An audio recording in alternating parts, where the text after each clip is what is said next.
नमस्कार देवियों और सज्जनों, आपका बहुत बहुत धन्यवाद। हम अपने मन से आपकी भूरी भूरी प्रशंसा करते हैं। आप अधिक से अधिक संख्या में हमारे चैनल को सब्सक्राइब कर रहे हैं और बेल का बटन दबाकर आगे आने वाले वीडियोस का नोटिफिकेशन प्राप्त कर रहे हैं। जैसा कि हम बार बार बताते हैं, हम जो भी आपको वीडियो में बताते हैं वो धर्मानुसार, ग्रंथानुसार, उपनिषद और वेदों के अनुसार होता है। हम अपनी तरफ से कुछ उसमें जोड़ते नहीं हैं, मन भ्रमित नहीं करते हैं। आज हम बात करेंगे, क्योंकि नवरात्रि अर्थात 9 दिन आपको माता के अलग अलग रूपों की प्रार्थना पूजा अर्चना करती है। पहले दिन किस देवी के स्वरूप की पूजा की जाती है वो हम आपको बताते हैं। सबसे पहले दिन नव दुर्गा के प्रथम रूप अर्थात माँ शैलपुत्री की पूजा की जाती है। माँ शैलपुत्री कौन है?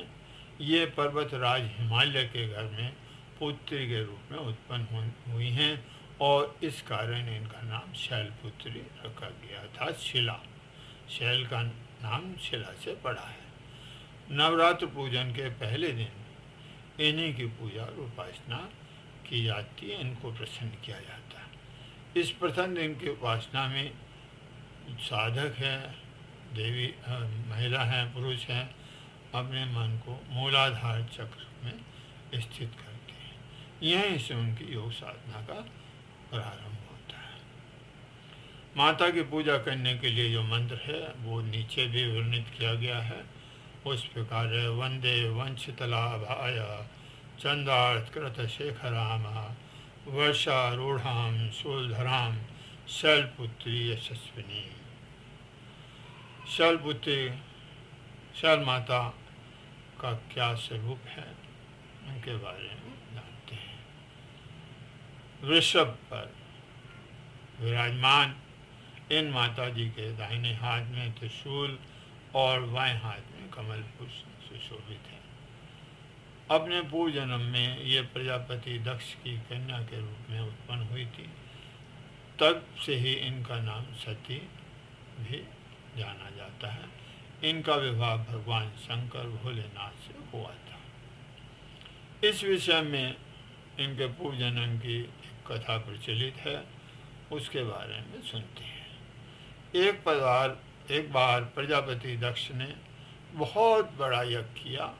इसमें उन्होंने सारे देवताओं को निमंत्रण भेजा कि वो अपने अपने यज्ञ भाग को प्राप्त करने के लिए पधारे, किंतु शंकर जी को उन्होंने इस यज्ञ में निमंत्रण नहीं भेजा। सती ने जब यह सुना कि उनके पिता एक अत्यंत विशाल यज्ञ का अनुष्ठान कर रहे हैं, तब वहाँ जाने के लिए उनका मन बेचैन, व्याकुल, विकल उठा और उन्होंने अपनी इच्छा को शंकर भगवान को बताई। शंकर भगवान उनके पति थे। सारी बातों पर विचार करने के बाद भोलेनाथ ने कहा कि प्रजापति दक्ष ने किसी कारणवश हमें नहीं बुलाया है और वो हमसे रुष्ट हैं, नाराज हैं। अपने यज्ञ में उन्होंने सारे देवताओं को निमंत्रित किया है तथा उनके यज्ञ भाग भी उन्हें समर्पित किए हैं, किंतु हमें जानबूझकर दक्ष ने राजा ने नहीं बुलाया, कोई सूचना तक नहीं भेजी। ऐसी स्थिति में तुम वहाँ जाओगी वो ठीक नहीं है, तुम्हारा अनादर होगा और श्रेष्ठकर नहीं होगा। शंकर जी के उस उपदेश से सती का प्रबोध नहीं हुआ, मन शांत नहीं हुआ। पिता का यज्ञ देखने वहाँ जाकर माँ बहनों से मिलने की उनकी व्यग्रता किसी प्रकार से शांत नहीं हुई। उनका यह प्रबल आग्रह देखकर भगवान शंकर ने उन्हें वहाँ जाने की अनुमति प्रदान कर दी कि ठीक है, आप वहाँ चले जाइए अपने पिता के घर और अनुष्ठान देखिए।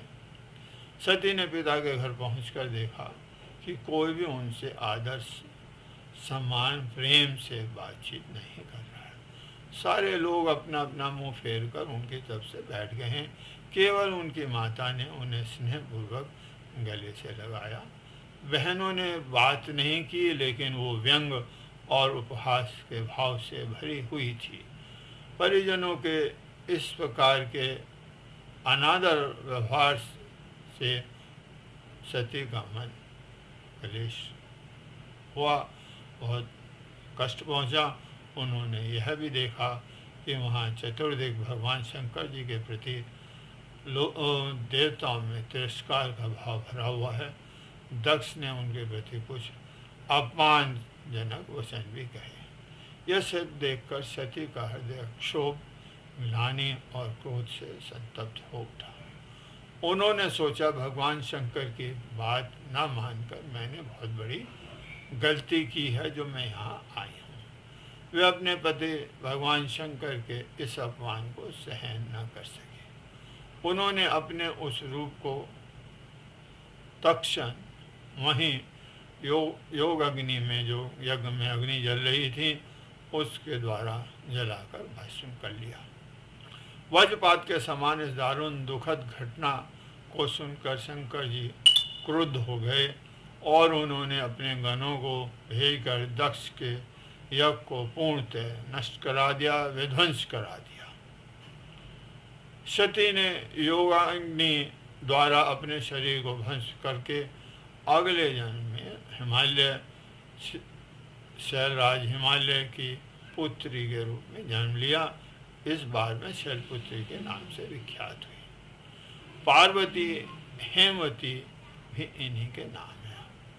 उपनिषद की एक कथा के अनुसार इन्हीं ने हेमवती स्वरूप से देवताओं का गर्भभंजन किया था। यह संपूर्ण कथा है माँ शैलपुत्री, जिसकी हम पहले दिन नवरात्रि के पूजा करेंगे, अर्चना करेंगे।